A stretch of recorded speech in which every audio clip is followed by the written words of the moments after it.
cartoonist and a writer for a lot of different places, but the New Yorker's been my home for 40 years, and I'm now doing live streaming with Happs TV. Hope you guys are all well, safe, getting vaccines, wearing masks, stuff like that. Every weekday I'm on Happs and I live draw something, and something that's in the news or politics. And when the weather's better and we're not doing COVID, I'm going to be outside doing this, hopefully. So, but right now, you're in my studio. See if anybody's here. Hello from St. Petersburg. Wow. Hi, Yassine. Is that how you say your name? Apologies. I was there many, many years ago, 1976, when it was called St. Petersburg, Leningrad. And I'm sure it's changed a lot, but it's still quite beautiful. Hi, Hal. Yeah, I went there with a college program to study art and politics in the Soviet Union. So I had an interesting day. I was interviewing cartoonists. I have a book coming out in the fall called Very Funny Ladies. It's an updated version of my original book, Funny Ladies, about the women cartoonists of the New Yorker magazine. And I spent today interviewing 2 more women, and I'm going to do tomorrow 2 more women, and the next day 2 more women. So it's a lot of fun, really interesting to hear what they have to say about their craft and how they do it, and what cartooning is like for them. So,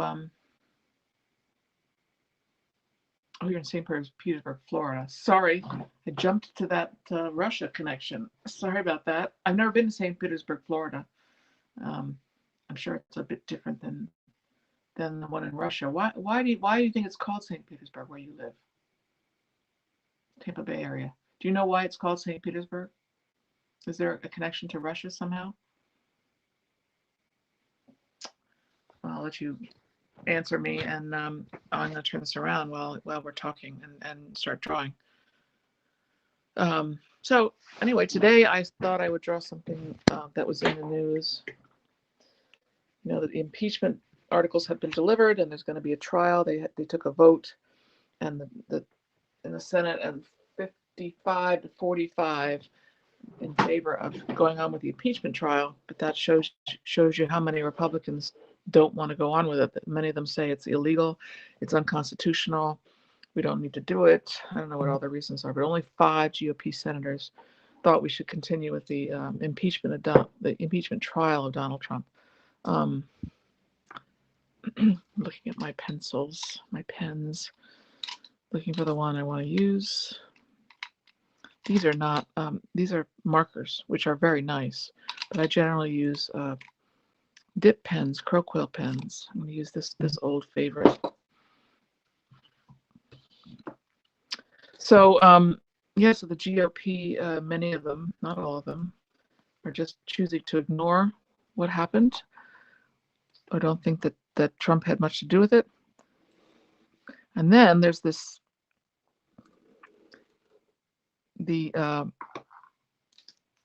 Republican Party in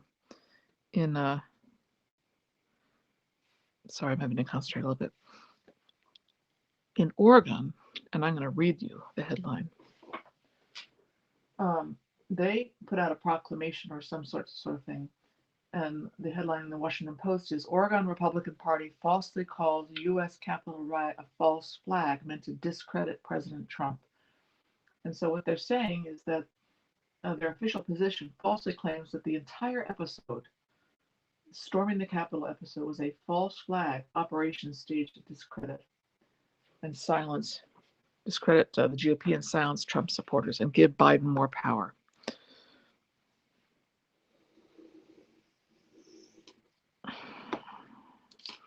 So I was prompted to draw, and I know they're fringe, but still, I think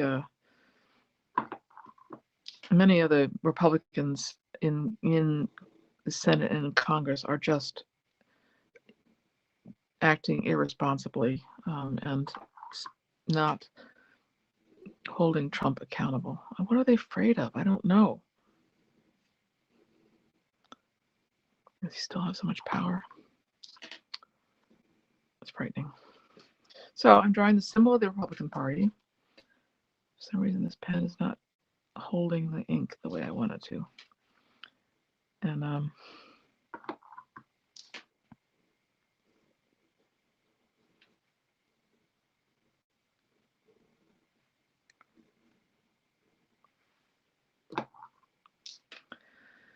many of the Republican Party, I mean, they are stomping on the truth, but they also are stomping on the truth in favor of what they think is their political ambitions.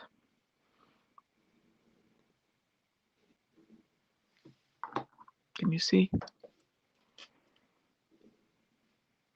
I don't know the history of this. The elephant is a symbol of the Republican Party, and the donkey being the symbol of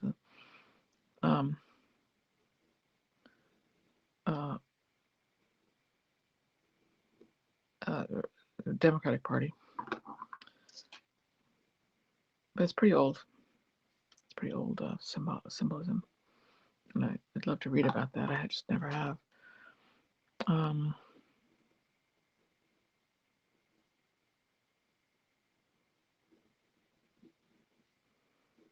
I've never drawn anything squished before, so I don't really know how it would look.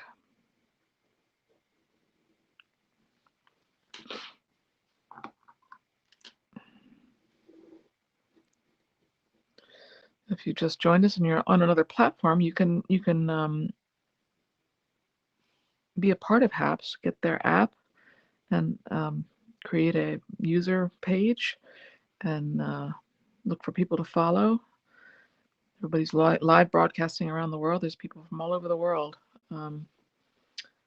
It's really interesting. Sometimes I'll live broadcast in New York City.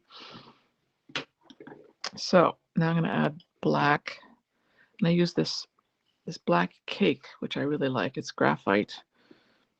It's like black pigment. Now it's probably going to bleed, and I'm going to add more water to this. But let's get this out of the way so it doesn't get water on there. Just for a second, I want to add more water to my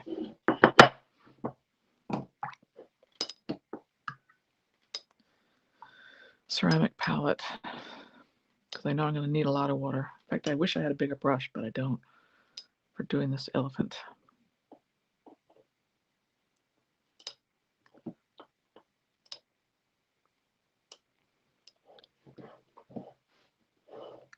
Sorry, I was out of camera there for a minute.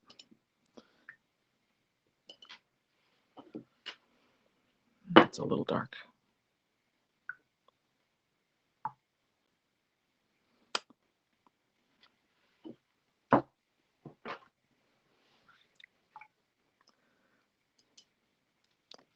Great thing about watercolor paper is you can move it around. It's going to bleed. There we go.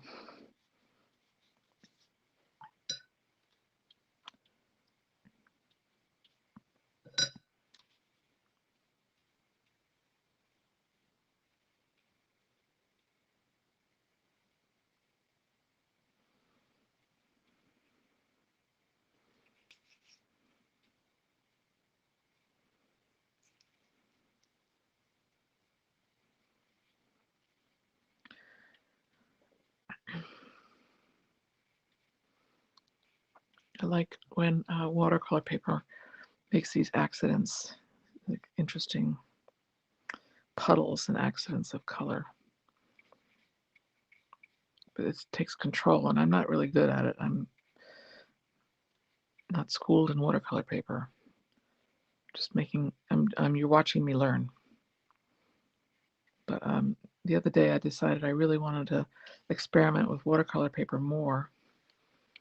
And I asked a friend of mine who's a cover artist for the New Yorker, John Cuneo. He's a really nice guy.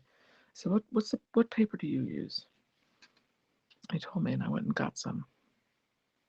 So we'll see how that looks when it dries. It'll move around a little bit and make it look. I like things to look sort of quickly done and accidental. That's the way. That's just my preference, my style. I'm going to get a smaller brush now. Let's see what you're talking about. Let's see, you guys are talking. Hi, Karen. Happs J Opera just subscribed. Thank you, Jay. Rand Paul is not wearing a mask. Yeah, he's one of the deniers. He's one of the doesn't believe that the truth. Yassine, we were talking about St. Petersburg, Florida. It was named St. Petersburg due to a nobleman, Peter Demets, who migrated in the late 1800s to the U.S. He was from there, from St. Petersburg, Russia. Yeah, Karen, now they have to listen to the evidence in the trial and vote accordingly to the evidence. Well, yeah, many of them have already made up their minds. But I'm hoping that they gather more, that investigators gather more evidence against Trump and people in the Trump administration towards inciting and orchestrating this riot. Jay says the idea of the elephant came about due to soldiers of the Civil War, as they would use the phrase seeing the elephant to mean that they experienced combat. But in terms of the Republican Party, okay, there we go. Andrew Jackson was running for office, and during his campaign, his opponents called him Jacka instead of being insulted. Oops. Jackson took the opportunity to use it as a campaign posters against John Quincy Adams. Someone's asking, what does this have to do with journalism? Well, I'm a political cartoonist. That's what.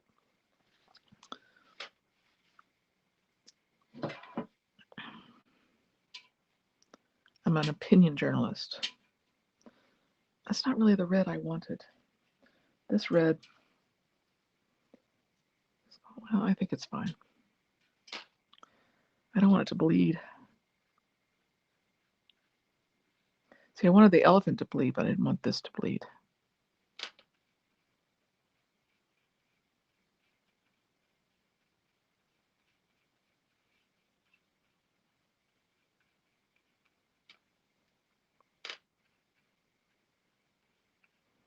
I should have made this blue. Maybe in the, I can probably, oops, see it's bleeding. Maybe in the final version I do for the internet, I can change it to blue. And I think I'm gonna stop because I don't want it to bleed. See, it's bleeding here and it's not what I want. And this will bleed here too, because I can see how wet it is. All right, let's just wait.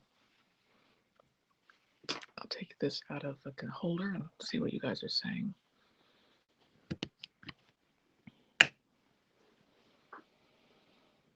Karen says, I've been listening to Rachel Maddow on her podcast when I go on my daily walks. Well, that must be interesting. I didn't know she had a podcast.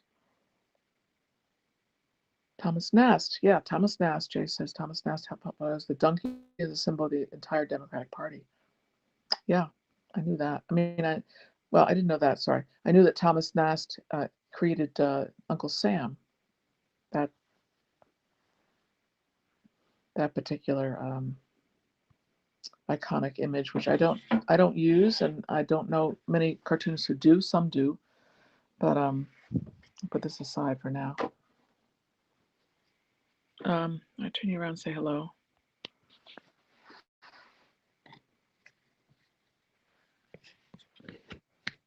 Yes, I think political cartoons are it's opinion journalism, so you have to take that into consideration. It's like reading an article, an opinion article. So we're all giving you our take on things, and there's so many great political cartoonists nowadays.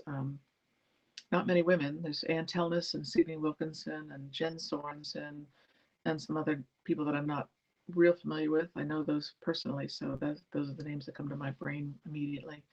And then a lot of great cartoonists. But it's an art that's struggling because newspapers have been dying, as you know, and often the political cartoonists were worked on staff for local newspapers, and it was a connection with local folks and political issues on a local level. Now they're all syndicated, so it has to be, most of the political cartoons we see, most of them are national or international.